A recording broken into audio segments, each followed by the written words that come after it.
What's up, and welcome to another episode of the Grind Line Podcast. I'm your host, Greg. You're listening to episode 264. We are back after a week off and a bunch of schedules that didn't line up. Ryan seems to be pumped. We have a lot of stuff.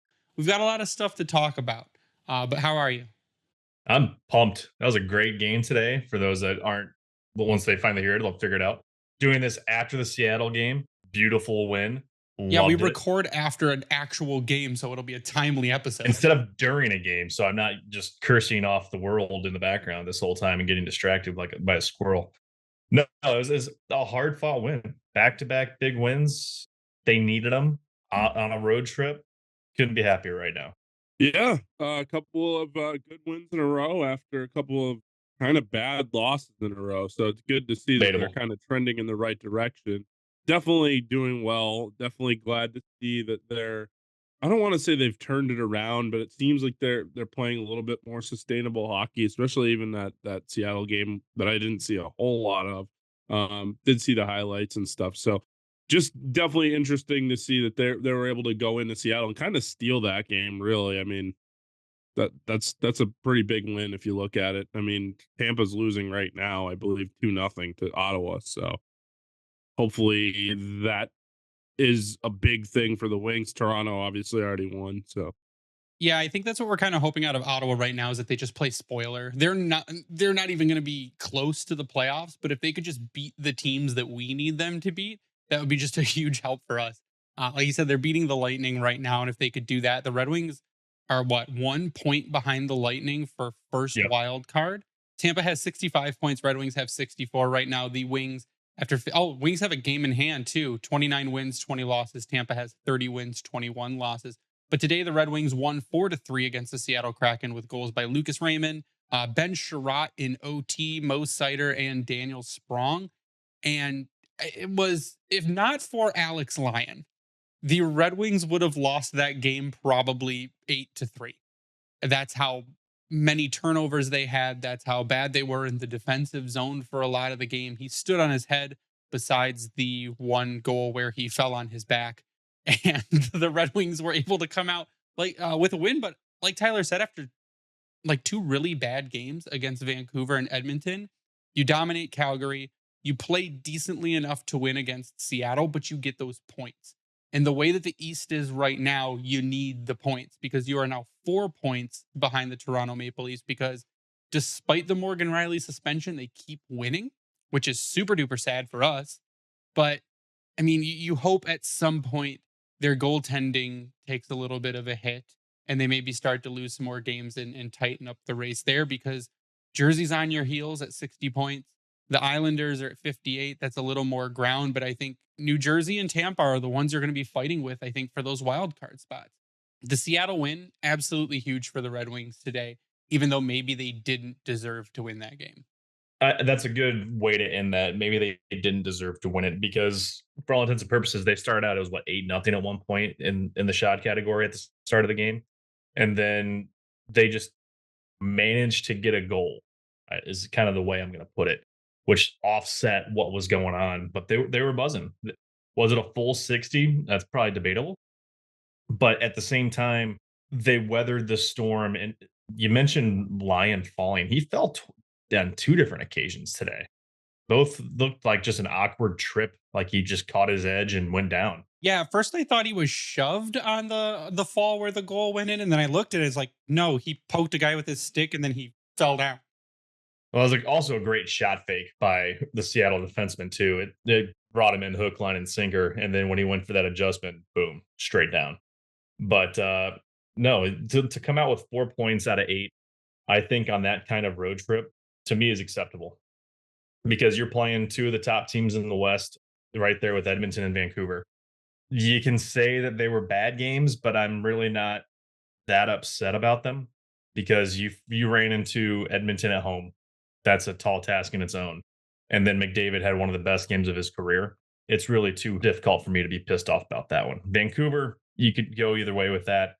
But again, just a top team in the league at the top team in the league at home. So it is what it is. The fact that they salvaged four, you're still second in the wild card, potentially knocking on that number one wild card spot with Tampa.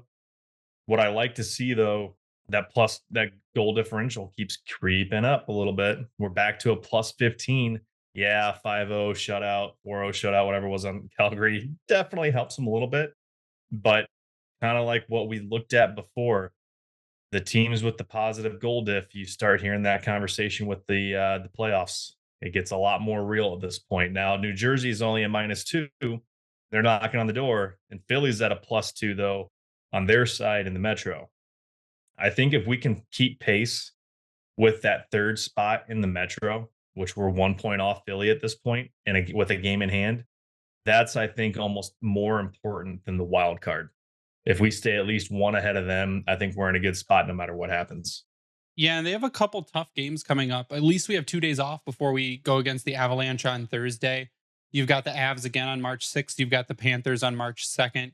You've got Vegas on March 9th. But past that, your season really starts to lighten up. And I think the Red Wings, after the next week or so, will have one of the lighter schedules in the league, which is only going to help them down the stretch. I feel like last season we hit a bear of a schedule towards the end, even after the trade deadline, where it just got harder and harder. Is where it seems like this time it's the opposite. Our schedule is going to get easier, which should help in our favor, especially getting a couple days off in between to give the guys a break to kind of reset. Like I said, I think that's what Alex Lyon needed after he had some pretty rough starts. He was supposed to not play. Husso was supposed to play. Husso re-hurts himself. He's week to week with a different lower body injury than what his initial injury was. And Lyon had to come in cold. He lost that game. And then the next game, he kind of stumbled a little bit. So he needed to have some time off. He got that time off, look sharp today. He'll get another couple games off, and we'll see what happens against the Avalanche, whether Reimer starts when he had a shutout against Calgary, or Lyon starts, who looked really good today. Yeah. So on the schedule point, what a week, 2 weeks does for your team? Because last time Pete put it out there, I forget when it was, a week or two ago, maybe 2 weeks. Detroit was like 8th or 10th in the remaining strength of schedule. They've now dropped to 22nd. So That's a they've still huge, got huge gap. big games coming up. What, 2 against Florida for the remainder of the year, New York, Colorado, 2 against Colorado, like you mentioned. 1 for Carolina, 1 with Vegas, and 1 with Toronto. But then they've got several games against teams that you need to beat. 2 with Arizona, 2 with the Habs, and 3 with Buffalo, which that one actually scares me more than it probably should. Just offset one of those. You got one against the Blue Jackets. You've got one against the Preds. I mean, just offset them a little bit. It'll be fine. Yeah, I know. I think that, the fact that you guys I'm going to touch on just the strength of schedule real quick. Just like the fact that they're 64 points, they're at 64 points in the last wild card spot, 1 point behind Tampa, who has 65 points in the first wild card. And you've gotten through what kind of looked like a gauntlet of December and January. And now, as you said, it's starting to lighten up and all of that. The playoffs look more and more realistic. Every time you think this team's going to fall flat on their face, they respond with a big win like they had in Calgary, and then another big win as they had today against Seattle. No, they did not play their best hockey today, but they never really trailed. In fact, I don't think they did trail in today's game, right? They didn't. So the fact that they were able to kind of get dominated in the first period and kind of get it figured out as the game went on, and still find a way to get not just 1 point, they got 2 points in that game. And of all guys to score a goal, Ben Sherratt scores the overtime winner. On a bullet. Yeah. So it's interesting to see. And with the plus 15 goal differential, they're right in it. Do I expect that they're gonna win a round?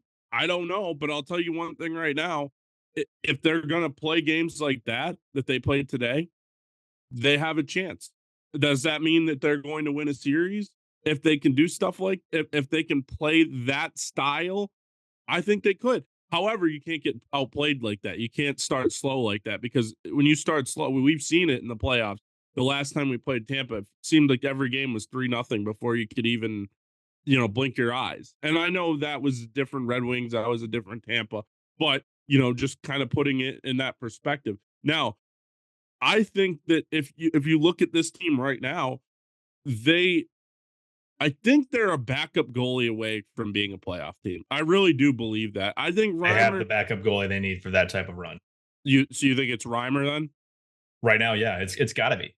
I don't think you can go into the rest of this season thinking that Ville Husso is going to be reliable for you, especially when it comes down to the playoffs. I'd say you're a defensive defenseman away from a run, is what you You are. might be right about that too.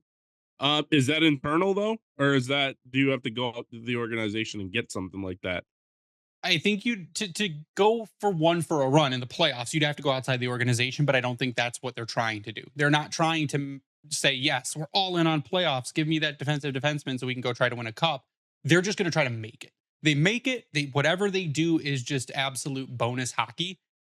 If they make it to the playoffs, they're not going to mortgage anything. And if they do try to do something like me and Ryan talked about a couple weeks ago, is it's maybe sell off a couple pieces to try and improve from within, but you're not going to go out and try and, like I said, what would it take to get Brandon Carlo from the Bruins? Maybe you do try and get a Hanifin if you don't have to give up a whole ton, but you're not going to mortgage your future and mortgage your pipeline to try to make a run in the playoffs. You're just going to try to get there, and then whatever happens, happens. And the guys have said that they think they'd be a really tough team to beat in 7. Yeah, I would agree there. The only thing that scares me, and we see it more often than not, is we've got, I think, decent team speed, but some of these teams we're going to face in the playoffs make us look like tortoise in the hare. And that's where I think it scares me. Like to your point about if we made a trade defensively, first of all, like we said a couple weeks ago, it's going to be very difficult. And if you want to improve from within, I think that there's pieces there that absolutely make you a faster team while also improving you defensively and potentially offensively. That's where you look at like what we spoke about Edvinsson, Johansson, Wallinder. All three guys can do it at both ends of the ice, but they also are amazing skaters. However, is that what you want to be relying upon for that playoff push? And then going into the playoffs are guys that are 22 and under making their first big league appearance, technically. I mean, Ed, yes, he's been up for a few, but now you're like, hey, no pressure. Go out there, win us some games, play the best guys in hockey now in your first events. I think it depends on what kind of hockey player you are. Because if you look at certain Well, players, that's the easy way out. Yeah.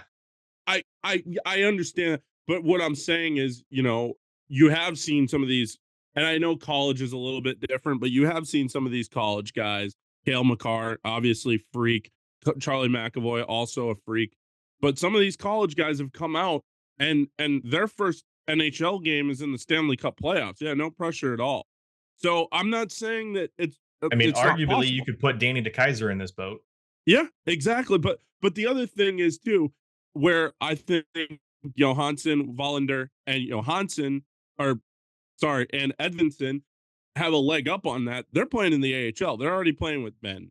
They're already playing at a high level. They with played men. in the Probably SHL before that too. Yeah. Bingo. So I think they could handle it. Not saying that you put all that burden on them, but if someone were to go down, they would have to come up anyways. So I think at some point you're going to have to see those guys push or shove. Now, your argument is fair though, because they're playing down in Grand Rapids. I know Grand Rapids is playing better right now than they were previously. They're in a But playoff hunt. they're in a playoff hunt too. But they're coming up, and they'd have to be part of a playoff hunt in the National Hockey League at the highest level. That's a lot to put on a young guy like that. Yeah, I think the way you look at it though is like get him in and get him experience. That's what this season's about. If they get in, it shows guys like Larkin and guys like Sider and Raymond, your core guys, that they can do it. That they have a team right now, even though it's not a team that is built to make a run in the playoffs, with the talent that they have, they can make the playoffs. They've all taken that next step. And that's what this season's about. Get in, make whatever noise you're going to make, play 5 games, 6 games, 7 games, and then figure out in the offseason what you need to do to take another step forward. Who you can do without, who you can bring in from Grand Rapids to improve this team further. And then I think that also gets buy-in from free agents. you say, wow, the Red Wings, they've taken that next step. They're making noise. They've got a team that can do stuff. Their core is performing. I want to go join that. I want to be part of that culture. Does it make someone like Patrick Kane stay if he stays healthy for the rest of the season? Does it make him stay another 2-3 years? Does it make him sign longer here because he sees what can happen and what the team is doing? And I think that's the important part for this season. I think we should be talking less about what pieces do we need to try to win a Stanley Cup and talking more about what do we need to do just to make the playoffs, and then where do we go from here? And if we look at the season, this season compared to last season, this season, like I said, through 55 games, we're 29, 20, and 6. And last season, through the same amount of games, we were 26, 21, and 8. And the big difference is that scoring. I think they said on the broadcast today, 2 people on the fourth line have over 10 goals, which is what you need, is that depth. It's that even-handedness. If you had better defensive play throughout the whole season, I mean, you'd definitely be above Tampa. Or you'd definitely be above Tampa right now. You'd probably be above Toronto right now. You'd probably be sitting third in the division if you just had solid, consistent defensive play all season. Am I wrong? And that's the problem. No, Yeah. you're absolutely right. That's the crazy part. That's the problem. There's 2 issues, right? There's the defensive play and the starts. They still have an issue of starting on time. And I don't know if that's the coaching staff. I don't know if that's the players. I don't know if that's a combination of everything. But they need to, like, we talk about this playoff run that they're about to go on, or potentially go on. You can't start down 3-0 in the playoffs and think you're going to come back. Or even in a playoff race. You can't be, like, some of these games, you just look at the schedule at Colorado, home against Colorado. Even at a team like versus Florida, who might be the best team in the NHL right now, the way they're playing. You still have 2 with Florida. So, like, you can't go to those games down 3-0 in the first period and think you're going to come back against teams like that, because it's just not going to happen. So that's another issue, in my opinion. No, I feel like that's what they're trying. Like, maybe they're testing, and this is like just fun. Maybe they're testing themselves. They're like, man, we need to go down 3-0 and then see if we can do this third period comeback. They're getting like really good at third period comebacks. But like you said, it's not something you can go into the playoffs and Not do. sustainable. Is get yourself in a hole. Even like what the Rangers did yesterday, coming back and beating the Islanders in overtime. Or what the Wild did today, coming back and beating Vancouver. Not sustainable, you know? I think right now the Red Wings, where we can leave it, is that the Red Wings are in a good spot to keep pushing. They're winning when other teams are winning, and then you're just hoping that, like I said, people like Ottawa can play spoiler for some of these teams like Toronto and the Tampa Bay Lightning to kind of push their points down so that we can start to leapfrog some people. Yeah, when we started this season, in my head, this is where I figured we would be. And I think a lot of people, I think a lot of people were at around that same mindset. Now, there's way too many, I thought, that were on the it's playoffs or bust type bandwagon, which I don't blame you for it. In the way of sports today is if you're not winning, you're losing, obviously. But then that's a failure, meaning now you want to see heads roll because it's not happening to your liking. I've been that way. Tyler's been that way. Greg's been that way. We've all reacted in some fashion. Now, do we take it to a even more macro level and do that game to game sometimes? Sure. But that's because that's how We try sports not to. are. Yeah. However, that's why the games are played, is because now you can look at them in one by one and be like, yeah, that sucked. That was stupid. You're an idiot. I hate you. Then the next game, it's the complete opposite. Bipolar in sports are a thing. But there also is a realization of, what is and isn't appropriate to be doing. And to me, and I'm not going to speak for everyone, the expectation for this team, and I said this, I think, from when we did our preseason picks and we're talking about the over-unders and all that the expectation should be this team should be fighting for a wild card. By coming into the last 2-3 weeks of the season, if we're having that conversation, this is a successful year. Right now, we're getting to that, closer to that point, and I am starting to think that I'm leaning toward this being a successful season. Now, the wheels could still fall off. Things could still go sideways. I get that. But to be in this conversation at this point. Detroit at this point last season was 6th in the wild card race. Now they were only 3 points out, but again, like I go back and look through some of these stat lines, we're several less in terms of the win category. We're at a -7 at this point last season for goal differential. Already things that were lining up against what this team was doing compared to what you look at right now. I wish I could see what the power play and penalty kill percentage was, because at the moment we're at a 23-2 power play, 82 PK, which if you do the Scotty Bowman math, that puts you over 100%, which puts you in a pretty damn good spot when it comes to trying to make a playoff run. The difference between 3 points out of the playoffs, Ryan, and 4 points above the next team in the wild card is like 4 games. Like that's a 4-game difference. And that's it's a huge difference down the stretch when you're that far ahead now from where you were last season. It's just really, I guess it's just really exciting because there's nothing more we want than playoffs in Detroit. We want to be down there at a playoff game. We want to be able to not wear jackets when the Red Wings are playing hockey. I think that's like I want to be going to a playoff game when or playoff watch party while the NFL draft and Tigers baseball is going on this spring.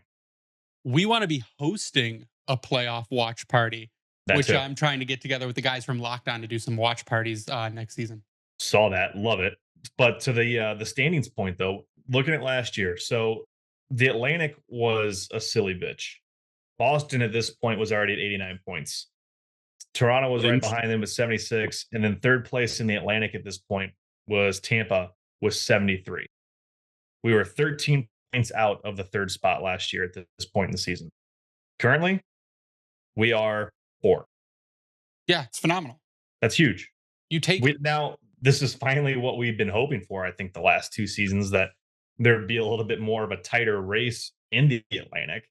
So we're finally seeing that to an extent, but Boston and Florida are still on their freaking steroid rush or something. I don't know what's going on there, but I don't think Boston's as good as a lot of people think they are. I think that a lot of what they have done, yeah, it's impressive, but like, I don't look at that roster and say that's a Stanley Cup champion. Like that just doesn't look like it. Who do you you're look correct, at right now in the President's East? President's Trophy teams don't win Stanley Cups. Yeah, they showed that. I know that, but even their roster last year had Bergeron and Krejci and those guys, and like they don't have those guys anymore. And in fact, their team is a lot worse, I think, in my opinion. They have like James Van Riemsdyk and like Kevin Shattenkirk and like these guys like actually having like a weirdly decent year. It's just like a lot of these teams have kind of come back to the pack. I know Florida's kind of doing what they're doing. Boston's doing what they're doing a little bit, but like even Toronto's come back to the pack a little bit. Tampa has come storming back to the pack. Tyler, you forget the main point though. Boston wins because of their goaltending. That is the one thing they have above the rest of the league they have a solid defensive core. Yeah, they've got like 2 of the top 5 goaltenders basically in the league that are consistently good, and that is why they win so much. Dad, that what he fucking hates the Bruins decor. I'm like, you know what we would do in Detroit to have a decor like Boston does? Yeah, we'll take. They can take our bottom 3. We'll take their bottom 3. Yeah, let's do a quick swap. That sounds like an even trade. I got one more question before we go to break, though. If you are Patrick Kane, have the Detroit Red Wings done enough for you to extend here and possibly finish your career here? I would say yes. And a lot of that, I think, boils down to DeBrincat. But I think that there is enough in place in the way that this offense has maintained what it's got going on with him in the lineup and the way that he has been embraced by the team itself, knowing that several of those pieces he's playing with will be here for an extended period of time. I think that sells a guy like him who, for all intents and purposes, hasn't lost a step to want to try to, if not come close to finishing out his career here. Yeah, I agree. I think he's been a great fit. Obviously, the injury / setback was a little bit of a disappointment, but you know, not maybe a setback, completely different. No. I know it was a different injury, but basically what I mean was he didn't play for a little while, and maybe that's good for him, honestly, because he looked rejuvenated out there. It'll be interesting to see how it goes down the stretch. I think if he's putting the puck in the back of the net and stuff like that, but he's, for a lot of people think, you know, he's this great goal scorer, and he is. he's a damn good facilitator. He's a damn good facilitator when it comes to anything.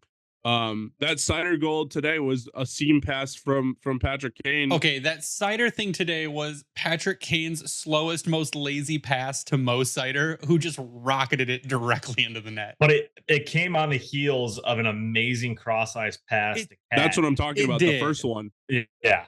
Yeah. But then he was just like, all right, I'm just going to chill here because no one's around me. Oh, look at Mo coming in nice and fast. There you go, bud. But yeah, I think the young core, the DeBrincat factor, the fact that he's not too far away from Buffalo, as he was in Chicago. I know he's like location is important to him. He played his minor hockey here. Would he play for the Little Caesars or Beltire, one of those? So it'll be interesting to see. I think that there's a strong possibility that he resigned. I don't think it'll be until July 1. But would you be surprised if it happened now or like soon? I don't see it happening during the season. I don't either. I think they have to get Reimer and Seider figured out first, which we might talk a little bit towards the end of the episode. True. But I think you guys are right. And I think we have to take a minute to admit that when we said on a previous episode that there was not a fit on the team for Patrick Kane, not that he wouldn't make the team better, but there wasn't a fit because we had what we had. I think we were wrong. We can admit when we are there's wrong. No thinking there. There was definitely a eat some crow moment here. We can admit when we're wrong, and we'll take that because Patrick Kane has done everything you could have asked him to do in coming here, and that I think I agree with you guys that I think the Red Wings have done enough for him to extend here and, like I said, possibly finish his career in Detroit. I just want to say one thing about Patrick Kane. You look at certain guys that are just not built to last in the NHL. Yeah, is he as fast as he once was? No. But he's still got good hands. He's still got good vision. He still has a really good shot. You saw the one-timer against Calgary the other day. He's still a world-class player. Is he still the same guy? Oh, the one he rang off the crossbar today. Yeah, that was a rocket. So, like, he's still a damn good hockey player. He's obviously not the player he was when he was in Chicago, but he's still damn good. And he still can help your team win. He's at the point now when Z was toward the tail end of his career. Yep. That he knows minus when to turn the back on. issues. Yep. Yeah, minus the back issues. But we know the skating's there. The brain hasn't left him and the hands haven't left him. No. Is it going to be the quickness all the time and being able to fight guys off pucks? No. But you can also see, and I noticed this a little bit today even, there is a respect factor from other teams when he's got the puck still to either not play him as hard, but they're also afraid to try to go hit him because of the way he has been showing that he can still escape things pretty quickly and then make a play. Because if you give him a little bit and you're too tight to him, he's either putting it through your feet or he's not getting through your stick and then hitting the guy at the point of the sword. Yeah, they know that if they tie up Patrick Kane, they're leaving open who Patrick Kane is trying to get the puck to. And that's the thing, is that they're not trying to hit him as hard. And I think that's more of they need to be able to pivot at the last second. If they need to pivot, they can't fully commit to the hit because then they're taking away from the play. And I mean, Patrick Kane in 24 games played has 9 goals and 14 assists for 23 points. So he could finish this season, oddly enough, on a point per game pace after coming in midway through the season. And that would be really cool. But what we're going to do is we're going to take a quick break for a word from DraftKings. We'll be right back to talk a little bit about outdoor games, all-star games, and if we have enough time, future contracts for Mo Seider and Lucas Reimer. We'll be right back after a word from DraftKings. We know hockey games move fast, but with DraftKings Sportsbook, an official sports betting partner of the NHL, you can score faster than anything happening on the ice. This week, new customers can bet $5 and get $200 instantly in bonus bets. And right now, we might be taking the Red Wings to lock up that second wild card position in the East. So download the DraftKings Sportsbook app with code THPN. New customers bet just $5 on the NHL and get $200 instantly in bonus bets. Only on DraftKings Sportsbook with code THPN. The crown is yours. Gambling problem? Call 1-800-GAMBLER or visit www.1800gambler.net. In New York, call 877-8-HOPENY or text HOPENY 467369. In Connecticut, help is available for problem gambling. Call 888-878-9777 or visit ccpg.org. Please play responsibly on behalf of Boot Hill Casino and Resort in Kansas. 21 plus, age varies by jurisdiction. Void in Ontario. Bonus bets expire 168 hours after issuance. See dkng.com/hockey for eligibility and deposit restrictions, terms, and responsible gaming resources. NHL and the NHL Shield are registered trademarks of the National Hockey League. Copyright NHL 2024. All rights reserved. We're back, and we have more Red Wings news that was announced while we took a short hiatus. Probably the biggest news of the year. Biggest news, I guess, for us of the year, or most exciting, not normal hockey news that we get. If we were the other team, it'd be the biggest news of the year. Yeah, because they suck. But the Detroit Red Wings will be playing the Columbus Blue Jackets on March 1st, 2025 at the Horseshoe in Ohio. And it'll be one of the only times that year that I go to Ohio. It might be the only time I ever go to Ohio State, but it will be the Detroit Red Wings' 5th outdoor game. The last outdoor game was a 5-4 shootout loss to the Toronto Maple Leafs. Actually, their only 2 losses in outdoor games came in shootouts to the Toronto Maple Leafs. And a little bit of trivia. Do you know who scored the game-winning goal in the Detroit Red Wings' first outdoor game against the Chicago Blackhawks? January 1st, 2009. Was it Yuri Hudler? It was not. It was Datsuk. No, it was not. It was Brian Rafalski. Was it? Wow. Brian Rafalski scored the game-winning goal where the temperature was 32 degrees with an attendance of 40,818 at Wrigley Field. Where's the Winter Classic next year? Chicago. Wrigley. Yeah. Oh God, that's how embarrassing. I mean, okay, so I've been angry about this not being the actual Winter Classic, but the more I've seen comments about it, the more I get that it actually is better that it isn't going to be January 1st, because you're going into the year with the expanded college football playoff. You are now trying to go against even higher level possible games at this point. I mean, unless they change the schedule, but we don't know what that's going to be. Well, for the college football playoff, it's not January 1st. There's nothing going on that weekend? There's one. Oh, sorry. Yep. Quarterfinals. Capital One Orange Bowl, early afternoon. Rose Bowl, late afternoon. And then All-State Sugar Bowl, evening. Okay, so I lied. So never mind. Yeah, it's called the New Year's Six for a reason. Yep. So those are the quarterfinals. So that's the second round of the college football playoff. Yeah. So I like the fact that they actually are going to be avoiding it, because I don't know how they're doing home games next year. It could be Michigan for a home game, Ohio State for a home game. And now you've got 2 of your main fields potentially for a Winter Classic. Obviously, Michigan Stadium's not a part of it this time, but it makes sense in that idea, because now you're not dealing with the ratings fiasco. March 1st, you're not quite to baseball yet. You're still going through. I mean, MetLife this weekend with the 2 games that they had there was awesome, because they had 150,000 people between the 2 games. Did you see that they hired people to be to walk their dogs around the park, because they basically turned the inside of it into a park with like a walking path, and they hired people to walk around it? Yeah.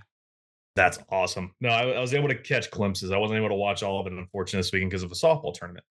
But you think about now, though, you're going to have the number 2 attendance all time for a hockey game, because if they somehow manage to beat Michigan Stadium, I'd actually be amazed. But I think the max for a football game between Ohio State and Michigan's been 110 and some change. So you're thinking 105 to 110,000 people now for a Blue Jackets and Red Wings game, dude. On top of the potential of having Ohio State, Michigan on the ice there, because they did a stadium series similar setup last season or 2 years ago in Cleveland. So now you got the potential of that. Then you've got the chance for maybe a Grand Rapids and Cleveland Monsters game on top of Ohio State. And I don't know if the women's side gets tough. Man, college hockey is almost over at this point. Like, and it's February 19th right now. So you might not even have a chance to play that game. Well, I'm just wondering if Ohio State women would be able to play, but Michigan's women's isn't they're not D1 levels. That's the only thing that sucks, because that would be a huge game. That could be a record breaker for a women's game right there. Or you bring in the PWHL next season to it. I lied. The last game for Michigan this year in college hockey is against Minnesota, March 1st and 2nd. So I guess it could work out technically. That could be an end of year matchup. Yeah, that would be sweet. But speaking of attendance, the game at the Big House on January 1st, 2014 had an attendance of 105,491. So if the shoe fits 110, then there is a Ooh. possibility to beat it, especially I think if you do add in those other. Now, I don't think a Red Wings Blue Jackets alumni game is going to be as riveting as a Red Wings Maple Leafs Who's alumni Fedorov game. playing for? Fedorov might not be playing at all. Well, he might still be coaching at that That's point, true. right? If they're in the playoffs. But I think KHL, yeah. it has the opportunity to be a really, really good game. And my question is, are they doing this for the Red Wings because it's been since, what is it, 2017 since they've had an outdoor game? What, the Or are they, Centennial?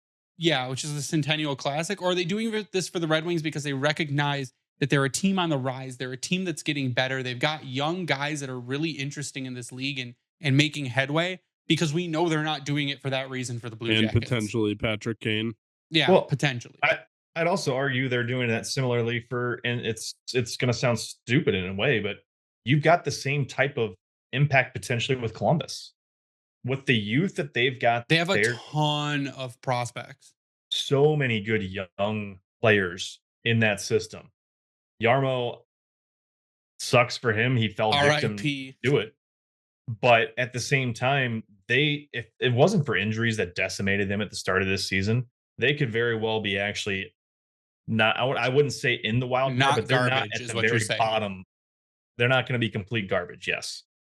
And like, I think that's a respectable team on paper, much kind of like how what we thought of us over the last several of years, but this is where we were at, was in their exact same spot. So you take coming into next season, if Detroit continues on this path, if Columbus has a good offseason, this could be a great matchup right around the trade deadline. Yeah, I think one thing that a lot of people aren't talking about, like, yes, the Blue Jackets have a pretty big fan base, but I'll tell you what, man, the Wings fans are going to travel in droves, and I wouldn't be surprised if it's 60-40 Detroit fans or even higher. Yeah, I think that might be a home game for the Wings, is what I'm saying. Yeah, it'll be sometimes how it has over the last several years when Toronto's in town. I think it's going to look very similar to what it looked like when Toronto plays in Buffalo. Like virtually almost a home game for the Maple Leaf, which, I mean, hey, whatever. I think there's enough Blue Jackets fans and Ohio people that are sports fans in the state of Ohio that are like, okay, but if the Wings are, say, like the second best team in the East, or like a top 5 team in the East, and Columbus is like one of the worst teams in the NHL, oh man, look out. Look out, because I don't think people remember what it's like for the Wings when they're good. I don't think a lot, and I'm not saying us, we know, but I'm talking about the NHL and fans of other teams. I remember going to Bruins games here in Boston when the Wings were in town in like 03, 04, and it was a home game for the Wings. Now you see a lot of Red Wings fans, but it's not to that level, because Boston's really good and Detroit has kind of been floundering over the last couple of years. No, because it's about getting the new generations of fans. That's what it But is. that's true. People latch on to teams, like new fans of the game latch on to teams that are good. When the Red Wings are at that level, and they will be within the next couple of years, because they got building blocks and pieces to go up, while other teams like Tampa are missing pieces and are going to drop. Teams Boston. like Toronto are screwing themselves one way or another, and what they're doing is not sustainable. They're going to drop. Boston will end up dropping, and then the Red Wings of the world and the Florida Panthers should still be able to stay relevant during that time. So you got to figure that the top teams will end up being us, Florida, and probably the Sabres. That's what's going to, because the Sabres had an uncharacteristically terrible first part of the year, to where they should not have been as bad as they were, but they started They out always do absolutely this. awful. They always do this. They always either start out really hot and then they fall flat on their face, or they do what they're doing now and they start playing better. But just to go into the outdoor game thing, just really quickly, the fact that they're finally giving us an outdoor game, the fact that it's finally Michigan, Ohio, you know, the Red Wings and the Blue Jackets. That's the key part.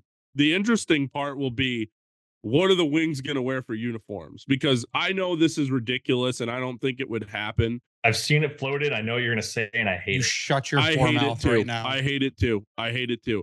But I'll say one thing. Jeff Merrick said it on the Jeff Merrick show, and Elliot Friedman said it on 32 Thoughts, that he thinks that there's at least an outside chance that Columbus will be wearing red and white and the Wings will be wearing maize and blue.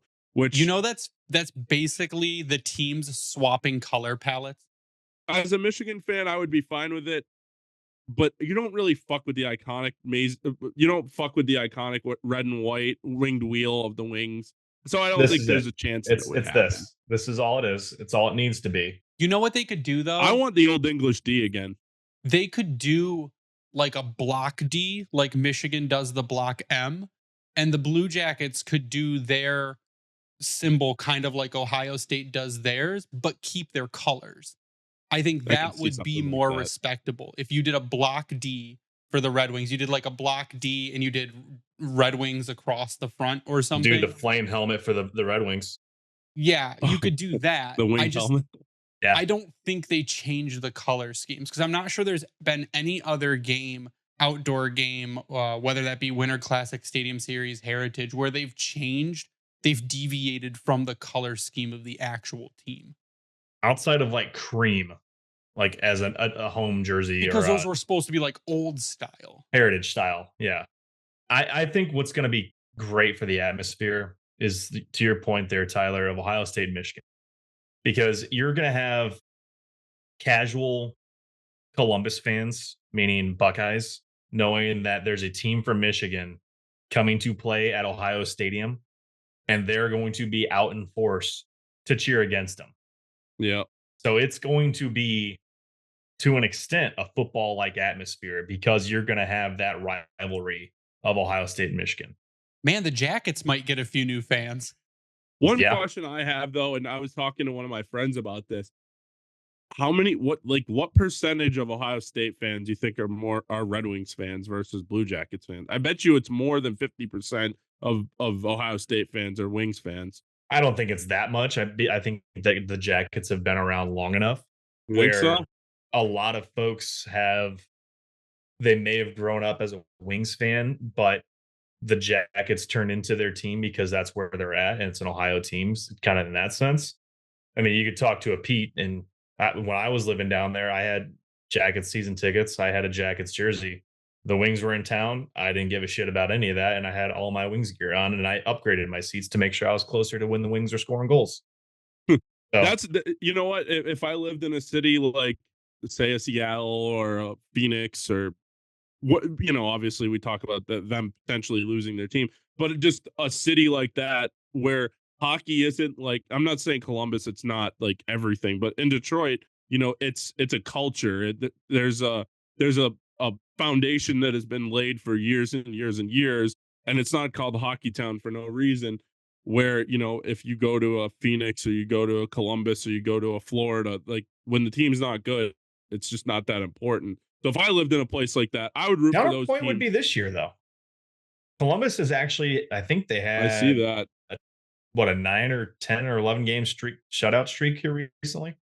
Like they are still putting butts in seats. Like this is what I was referring to, where the next season, this could actually be a hell of a matchup if Columbus especially is healthy and they've got some of their prospects taking that next step, or their young guys taking the next step, because there is talent.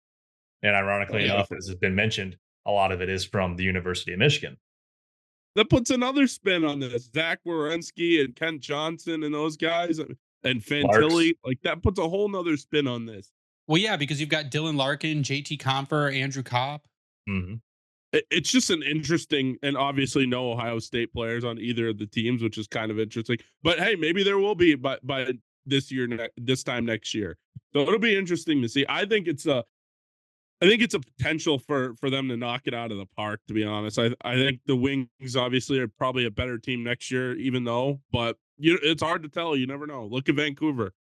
Yeah. So I think we're going to save Mo and Raymond contracts for next episode. And we got about 10 minutes. We're going to talk a little bit about the All-Star Game news. The All-Star Game was announced. It will be on the island. That's where they're going to have the All-Star game. The New York Islanders are going to host in 2026-27. There will not be an All-Star game until 2026-27 because they are doing the Four Nations tournament next season, and then they will have the Olympics. So they're taking a couple seasons off. And Elliot Friedman was talking on 32 Thoughts about the All-Star game and picking the Islanders. And he said, a few people had asked me, what about Detroit? And he says he thinks Detroit is very much on the radar to host an All-Star game, but they are working on things in the area. And do they wait until those things are finished? And I think all of us as Red Wings fans remember that when Little Caesars Arena was being built, Gary Bettman's like, yes, new arena. You guys are getting an All-Star game. You guys are getting a draft. It's going to be amazing. And we're so far along that we've gotten neither. We've been very vocal about why can't we get it. Always the point has been brought up that we suck at having public transportation. We've got the Q line, which is basically like a bus that has to stop for traffic. We've got the people mover, which is either broken down. They're trying to add more stops to it, though, I guess. They're trying to expand the people mover, which I think the reason for that is they're probably trying to make it go down towards LCA and Comerica Park and Ford Field in that area to get more people moving. Oh, instead of going just by and turning off at the Opera House there? Yeah, no pun intended, to get people moving. But I don't buy. Both I mean, are I free. buy it in one sense that they're waiting for stuff to get finished, because I could see they're waiting for stuff to get finished in the area for an All-Star game, but not for a draft. Like, Ryan, we had this conversation off air earlier about how the Lions are having the draft and they're using Hart Plaza and they're using Campus Martius as a way to do the draft. And the NHL has basically announced they're going to that same kind of draft model. They're taking GMs out of the equation. Everything's going to be phoned in. It's going to be turned into more of a fan event. And why can't you do that in Detroit when you don't have to be at the arena to do it? I thought they were not doing that, though. I thought they were centralizing it just at the Sphere. No, that's just for a year, I think. It's going to move around, but GMs and teams aren't going to travel to it. I don't like that at all. A lot of them are complaining that, like, you're going to have the war room situations like you see with the NFL now, pretty much. Because a lot of them were saying, oh, they can hear our conversations that are going on. I'm like, well, yeah, no shit.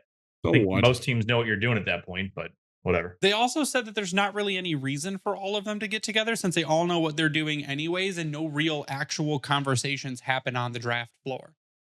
Like, they can do all of that over the phone. If the actual plans finally come, they follow through with it and get that monstrosity of an open space next to LCA and actually make that a hotel like they're going to say, I think there's going to be a little bit of retail space, an underground parking garage. That was what was part of it. How long have we been waiting for this? That's I know, but they finally, in the last several months, put something out for that right there, which to me initially put something out for that. But I don't know. It's annoying. It's complete bullshit. The fact that they haven't been held to fire or the city's not fining them to be like, hey, you bought this land.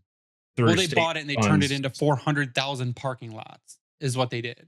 Hell, half of them aren't even being used for parking. No, because there's too many parking lots and not enough cars or things going on. Parking lots we got down there that it wouldn't be $40 to $60 a pop to sit somewhere.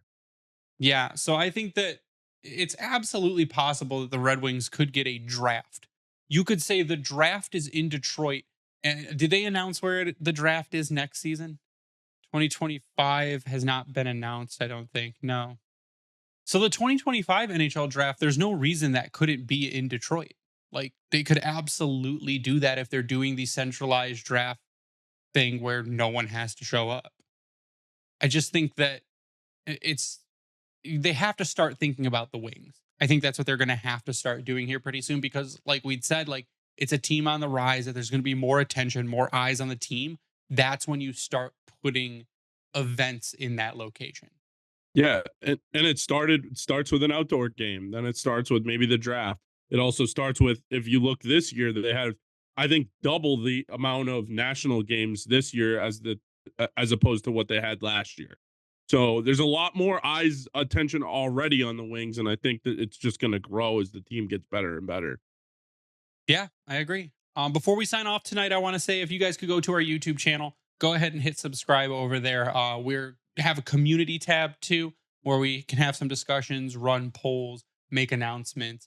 We're going to be doing more stuff over on YouTube, especially as trade deadline comes up. I took trade deadline off of work, so that day is blocked off for me.